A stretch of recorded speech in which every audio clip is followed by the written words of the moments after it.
জয় কর্মফলদাতা শনি মহারাজের জয়, জয় দেবাদিদেব মহাদেবের জয়। আজকে আমাদের এবিভিটি অ্যাস্ট্রো বাংলা বাস্তু টিপস ইউটিউব চ্যানেলে আপনাদের সকলকে স্বাগত জানাই। আশা করি আপনারা সকলে ভালো আছেন এবং সুস্থ আছেন। আজকে আমরা আলোচনা করতে চলেছি মকর রাশি বা মকর লগ্নের সাপেক্ষে নতুন বছর অর্থাৎ 1432 সাল পয়লা বৈশাখ থেকে আগামী দিনগুলি কেমন কাটতে চলেছে। এটাই হলো আজকের ভিডিওয় আমাদের মূল কেন্দ্রবিন্দু। রাশির সাপেক্ষে ঘটতে চলা প্রতিটা মুহূর্ত, প্রতিটা দিক সহজভাবে সরলভাবে উপস্থাপনা করাই হলো আমাদের ভিডিওর মূল লক্ষ্য। দর্শক বন্ধুরা, ভিডিওটি স্কিপ না করে শেষ পর্যন্ত দেখতে থাকুন। ভিডিওর শেষে আপনাদের জানিয়ে দেওয়া হবে আপনার রাশির সাপেক্ষে আপনার শুভ ফল কী কী, শুভ ধাতু কী কী, শুভ সংখ্যা কী কী এবং লটারি খাতার শুভ দিনগুলি কী কী, এবং আপনার রাশির সাপেক্ষে চলা শনির সাড়ে সাতির প্রতিকারগুলো কী কী। কালপুরুষের রাশিচক্রের 10তম রাশি এবং শনি গ্রহ দ্বারা গুণসম্পন্ন বিভাজিত রাশি মকর রাশি বা মকর লগ্নের এই অনুগত করে আপনার রাশির ক্ষেত্রে বিশেষ পরিবর্তন এবার থেকে লক্ষ্য করা যাচ্ছে, তথা আসতে চলেছে গ্রহগতির গোচর এবং অবস্থান। সেহেতু এই এপ্রিল মাসের 7 তারিখ থেকে আপনার রাশির সাপেক্ষে এক ঘটতে চলেছে বিরল মহাজাগতিক গ্রহ নক্ষত্র এবং ছায়া নক্ষত্রের ঘর পরিবর্তন করার কারণে বয়ে আসছে একটি শুভ যোগ। ঠিক এরই পাশাপাশি শুভ গ্রহ নক্ষত্রের শুভ স্থানে বিচরণ করার কারণে এক বিশেষ যোগ সৃষ্টি হতে চলেছে, যার ফলস্বরূপ কিন্তু আপনারা একান্তই পরিলিখিত জীবনে বিশেষ কিছু চেঞ্জেস বা পরিবর্তন আনতে পারবেন এবং জীবনে সুখ, শান্তি, সমৃদ্ধি প্রাপ্তি অর্জন করতে পারবেন। এই রাশির জাতক জাতিকারা আজ থেকে তথা 2025-এ যে কাজেই যাচ্ছেন সে কাজেতেই ব্যর্থতার মুখে আজড়ে পড়ছেন। কোনো মাধ্যম বা কোনো দিক বা কোনো ক্ষেত্র জুড়েই কিন্তু আপনারা লাভ বা আশার আলো দেখতে পাচ্ছেন না। শনি কর্ম, শনি ফল, শনি ধর্ম, শনি বল। সুতরাং দর্শক বন্ধুরা, স্বয়ং শনি মহারাজের আশীর্বাদ পেতে কমেন্ট বক্সে শনি মহারাজের একটি নাম লিখে যাবেন। নমস্কার দর্শক বন্ধুরা, মকর রাশি বা মকর লগ্নের জাতক জাতিকারা বিগত কয়েক মাস বা বিগত কয়েক বছর ধরে কিছু ভুলের কারণে কিন্তু আপনাদের জীবনের সফলতার দিক থেকে নানা বাধা, নানা সমস্যা পাচ্ছেন, বা যার কারণে নানা দিক থেকে নানা সমস্যার সৃষ্টি হয়েছে আপনাদের রাশিচক্রে, যার ফলে এই রাশির মানুষদের জীবনটা একেবারে নরকে পরিণত হয়েছে, একেবারে ধীরে ধীরে রসাতলে তলিয়ে যাচ্ছে। আর তার কী কারণ? এর কারণ হলো একটাই, আপনি এই কিছু ভুল কন্টিনিউ করে চলেছেন। এই কাজ করাগুলি আপনাকে আজ থেকেই বন্ধ করতে হবে। এই কাজ বন্ধ করতে পারলেই কিন্তু আপনার জীবনে আজ থেকেই দেখবেন সফলতার এক নতুন অধ্যায় শুরু হবে আপনার জীবনের গোল্ডেন টাইম, বা নানা দিক থেকে রাস্তা খুঁজে পাবেন এবং সুযোগ সুবিধাগুলিকে একের পর এক তৈরি করতে পারবেন। তাই এই রাশির জাতক জাতিকাদের একটাই আমরা অনুরোধ করব, আগামী কিছু দিনের মধ্যে আপনার সাড়ে সাথে শুরু হতে চলেছে। তাই এখন থেকেই নিজের চরিত্রকে, নিজের পরিস্থিতিকে, নিজের স্বভাবকে এমনভাবে তৈরি করুন যাতে ফিউচারে আপনাকে আর পিছনে ফিরে তাকাতে না হয়।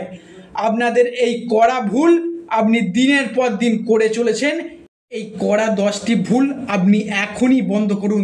দেখবেন গোল্ডেন টাইমটাকে হাতের মুঠোয় আনতে পারবেন। টাকা পয়সার দিক থেকে আপনি নানাভাবে নানা রকমের নানা অভাব অনটনের মধ্যে দিয়ে পড়ে যাচ্ছিলেন, যেমন প্রতিবেশীর সাথে, প্রেমিক প্রেমিকার সাথে কোনো সম্পর্কের ক্ষেত্রে আপনি যে সম্পর্ক থেকে দূরে সরে যাচ্ছেন, অন্যদিকে ব্যবসাপাতির ক্ষেত্রেও তাই একই অবস্থা, সম্পর্কের ক্ষেত্রেও তাই একই ভুল করে যাচ্ছেন, আপনি অন্যরকম ভুল করছেন। পাশাপাশি বিজনেসের ক্ষেত্রে আপনি অতিরিক্ত পরিমাণে কিন্তু বড় মাপের লোকসানের দিকে এগিয়ে যাচ্ছেন ধীরে ধীরে। ঠিক কোন কোন ভুলের কারণে কর্মের জায়গায়, পড়াশোনার জায়গায়, নতুন চাকরি প্রাপ্তির জায়গায় কিংবা চাকরির ক্ষেত্রে প্রচণ্ড প্রেশার বেড়ে চলেছে, যার জন্য আপনি ব্যবসা পুঁজিপাঁজির দিক থেকে আপনারা এবার হতাশায় পড়ে যাচ্ছেন। তবে আজ থেকে এই ভুলগুলি করা বন্ধ করতে হবে, অর্থাৎ অবশ্যই মেনে চলতে হবে। দেখবেন আজ থেকেই আপনি গোল্ডেন টাইমটাকে হাতের মুঠোয় আনতে পারবেন এবং উন্নতির রাস্তা দেখতে পারবেন। তবে এরপরে আমরা আমাদের মূল আলোচনা শুরু করতে চলেছি। তো ভিডিওটি শুরু করার পূর্বে বলে রাখি, ভিডিওটিতে অবশ্যই একটি লাইক করবেন এবং কমেন্ট বক্সে শনিদেবের একটি নাম লিখে যাবেন। দেখবেন শনি মহারাজের আশীর্বাদ থেকে আপনাদেরকে কেউ আটকে রাখতে পারবে না। মকর রাশির জাতক জাতিকাদের যে ভুলগুলি করা এখনই বন্ধ করতে হবে সেটি হলো আপনার হঠকারী ভাব, বাক্যের অসংযতা, মাথা গরম করে ফেলা। এগুলো কিন্তু অবশ্যই বন্ধ করতে হবে, কারণ আপনার যে উগ্রতা ভাব, এই রাশির যে একটা হট টেম্পার ভাব, সেটা দিনের পর দিন বেড়েই চলেছে। আপনি হয়তো চান না এরকম উগ্রতা ভাব দেখাতে, কিন্তু বা বেপরোয়া ভাব দেখাতে, তর্কে বিতর্কে জড়িয়ে পড়তে, কিন্তু কোনো না কোনো কারণে কিছু না কিছুভাবেই আপনি এটা বন্ধ করতে কিছুতেই পারছে না। তবে এটা কিন্তু ক্ষতিকারক দিক হতে চলেছে আপনার রাশির জন্য। এই সব দিক থেকে আপনাদিকে অবশ্যই সচেতনতা অবলম্বন করতে হবে বা মান্যতা দিতে হবে, বা আজ থেকে আপনি যদি এগুলো মেনে চলেন তবে জীবনে এগিয়ে যাওয়ার পথে আপনি কিন্তু প্রথম ধাপে এগিয়ে যেতে পারবেন। জীবনে এগিয়ে চলার পথে আপনার পরিবর্তন দেখবেন আজ থেকে, মানে এই মুহূর্ত থেকেই শুরু হয়ে গেছে। এছাড়াও আপনার রাশির সাপেক্ষে আপনাদিকে আরও কিছু বদ অভ্যাস এখনই ত্যাগ করতে হবে। সেটি হলো আপনার লেজিনেস বা অলসতা ভাব, অতিরিক্ত খরচ করে ফেলা বিনা কারণে, বা কোনো জায়গায় অগ্রিম টাকা বিনিয়োগ করে ফেলা। অপরের বুদ্ধিতে চলা এখনই বন্ধ করুন, নিজের বুদ্ধিকে কাজে লাগিয়ে চলুন। দেখবেন আপনাকে সফলতার হাত থেকে কেউ আটকে রাখতে পারবে না। এবং ঠিক এর মাঝেই আপনার রাশির সাপেক্ষে বৃহস্পতিদেব দশমভাবে অবস্থান করার কারণে দ্বাদশভাবে দৃষ্টি দেওয়ার ফলে আপনার রাশিতে ঘটতে চলা কিছু শুভ দিক, এমন যে কোনো ধরনের রিলেশনশিপ বা সম্পর্কের জায়গা, এই জায়গায় থাকছে কিছু বিশাল বড় মাপের একটা পরিবর্তন। যেমন যে কোনো ধরনের রিলেশনশিপ বা সম্পর্কের জায়গা, এই জায়গায় থাকছে বিশাল বড় মাপের একটা পরিবর্তন, যা 2024 সালটি জুড়ে যদি বড় রকমের আঘাত পেয়ে থাকেন সেটি হলো রিলেশনশিপের জায়গায়। বেইমানি, ছলনাময়ী নানা রকম উপহাস, এই সব রকম কিন্তু এই রাশির মানুষেরা প্রচুর আঘাত, প্রচুর বিশ্বাসঘাতকতা আর সহ্যও করতে হয়েছে প্রচুর।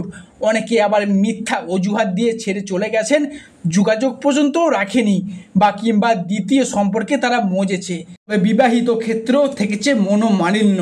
তবে এই সময়কাল থেকেই এই রাশির মানুষেরা বুঝে গেছেন কে আপনার প্রকৃত আপন এবং কে আপনার প্রকৃত পর, আপনার পরম বন্ধু, অন্যদিকে অন্য ক্ষেত্রে পরিবার পরিজন, আত্মীয় স্বজন, কারোর আবার নিজের সম্পর্কের পরিজনদের সাথে সম্পর্কে বিচ্ছেদ, কিছু দুঃখ, কিছু কষ্ট, ব্যথা বেদনা সহ্য করে নিয়ে সম্পর্কের জায়গায় এই রাশির মানুষেরা আজ বড়ই অসহায় হয়ে পড়েছে। মাঝে মধ্যেই নিজের ভাগ্যকে দোষারোপ করেছেন, পরিস্থিতিকে মানিয়ে নেওয়ার চেষ্টা করেছেন, ঘরের কোণে মুখ লুকিয়ে অঘরে কেঁদে আসছেন এই রাশির মানুষেরা। এরই পাশাপাশি আপনারা এবার শুভ সময়ের জন্য প্রস্তুত হন। যারা এতদিন অধীর আগ্রহে বসেছিলেন সেই শুভ সময়ের জন্য, তাদের জন্য সেই সময়টি এবার চলে এসেছে। সেই সব সমস্ত দিক থেকে আপনি এবার ডেভেলপ করতে পারবেন দেবগুরু বৃহস্পতি ও সূর্যের আশীর্বাদে, যাদের সমস্ত অধর অসম্পূর্ণ স্বপ্নগুলি এবার পূরণ হতে চলেছে। সুতরাং আজ থেকে আগামী 29 এপ্রিল 2025 এর মধ্যে মকর রাশির জাতক জাতিকাদের জীবনে ঘটতে চলা পরবর্তী পরিবর্তনটি হলো সম্পত্তি সংক্রান্ত বিষয়গুলিতে নিজের নামে রেজিস্ট্রি করার চিন্তায় ছিলেন বা পূর্বে পেন্ডিং পড়ে থাকলে তার শুভ নিষ্পত্তি ঘটতে এবার দেখা যাবে। তার পরিকল্পনা যদি রাখেন, অগ্রগতির যে অবস্থান তা এই রাশির সাপেক্ষে থাকতে চলেছে, তা কিন্তু অতি শুভভাবেই আসছে। মঙ্গল ও বৃহস্পতির প্রভাব কিন্তু সূর্য বা শুক্রের প্রভাবে, যা সম্পত্তি সংক্রান্ত বিষয়ে আপনার জন্য শুভ ফলাফল বয়ে আনবে এই রাশির জন্য। যা এই রাশির পরবর্তী পরিবর্তনটি হলো পড়াশোনার জায়গায় বা উচ্চশিক্ষার জায়গায়। আজ থেকে আগামী 29 এপ্রিল 2025 সময়কালের মধ্যে যদি কোনো রকম পরীক্ষা বা এক্সাম বা কোনো রকম কম্পিটিশনমূলক পরীক্ষা থেকে থাকে, বা উচ্চ মাধ্যমিক, মাধ্যমিক লেভেলের এক্সাম, কোনো স্কুল কলেজ বা নার্সারি লেভেলের পরীক্ষা, সেই জায়গায় শুভ প্রাপ্তির শুভ ফল আসতে চলেছে এই রাশির সাপেক্ষে। এতদিন ধরে তাদের সন্তানরা যে তুলনায় পড়াশোনা করেছেন কিন্তু সেই তুলনায় যথার্থ ফলাফল পাননি, তবে এরপর থেকে 29 এপ্রিল 2025 এর মধ্যেই তারা যথার্থ ফলাফল পেতে চলেছে। সাথে আপনাদেরকে জানিয়ে রাখবো আপনাদের রাশির সাপেক্ষে শুভ বার হলো মঙ্গলবার, শনিবার এবং বৃহস্পতিবার। আপনার রাশির সাপেক্ষে শুভ ধাতু হলো রক্তপ্রবাল এবং গোমেদ পাথর। আপনার রাশির সাপেক্ষে লটারি প্রাপ্তির শুভ সংখ্যা হলো 37, 78, 49, 19, 00, 39। সর্বশেষে যাওয়ার আগে আপনার রাশির সাপেক্ষে চলা শনি 7.5 দুটি প্রতিকার বলে যাব। যাদের বাড়িতে ঝগড়া ঝামেলা অশান্তি চলে আসছে তাদের কিন্তু বাস্তুগত পরিবর্তন অবশ্যই ঘটাতে হবে। তার জন্য বাড়ির সদর দরজায় আপনারা একটা স্বস্তিক চিহ্ন এঁকে দেবেন। বাড়ির ঝামেলা অশান্তি সম্পূর্ণরূপে নির্মূল হয়ে যাবে। যাদের বাড়ি থেকে রোগ মূল ব্যাধি কমতেই চাইছে না বা কমাতেই পারছেন না, তারা কি করবেন, তারা বাড়ির সদর দরজায় বাম হাতে করে 1 মুঠা সরিষার তেল ছড়িয়ে দিন। দেখবেন অত্যন্ত শুভ ফল পাবেন। যাদের অর্থনৈতিকগত সমস্যা চলছে তারা কোনো মন্দিরে গিয়ে মন্দিরের পূজারীকে 5 রকম ফল দান করুন।